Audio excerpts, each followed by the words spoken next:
Let's get down to the New York Stock Exchange. Jim Cramer joins us right now. And Jim, got a lot of attention last night with your call at this point for the Fed to kind of sit up and take notice. I take it that comes from what you heard this week from the retailers.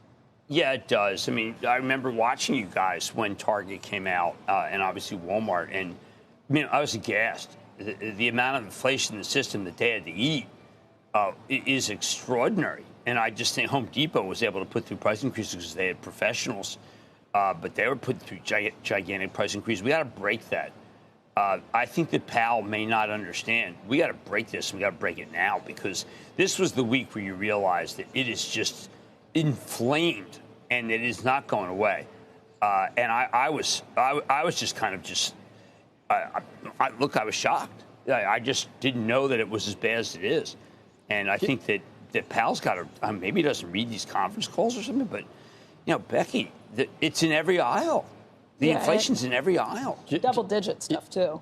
Jim, is the stock market really smart? Do you think that after Steve's question, and then remember we got one-day bounce, and then it's just been everything's hit the fan since then, you think the market realized that? And do you think he should have gone 75 back then, or at least... And definitely not take it off the table. You think the market would not be where it is if he had been done more? I think the market would be higher. I think the market you'd start recognizing that the long-term value of some of these tech stocks is intact because we were fighting inflation. I think it was just a terrible thing. I think Powell totally blew it. And I've been a huge fan of Powell. But you can't, this was the quarter where you realize, you know what? Stocks are not worth as much as I thought because we're not fighting inflation. And that was just that moment where you had this little relief. But we don't want relief. We want the end of the endless spiral for the people who work very hard. You got a 5% increase and are going and paying 9% for everything. As it is, gasoline is, and Brian's covered gasoline so well, but that's inflated. But boy, I hope Powell goes and reads that Target conference call. That was devastating. Just devastating. Because you just saw it's out of control.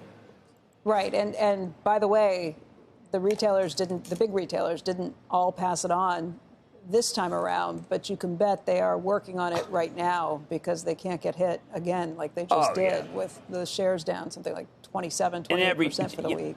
By every packaged goods company, it's just, they're all going to raise between July and September. Everybody feels like they can get away with anything. Everybody has prices that are just so unbelievable, and they're just getting worse and worse. And Powell's like, maybe we ought to do 50. Let's keep it at 50. Why did he say that? I mean, I tell him, if Jay Powell is listening, which he probably is busy doing something, those conference calls, the conference calls this week, every single one of them showed you that we have a runaway train of inflation, and that anybody who thinks that we can break it with 50 basis points is just silly.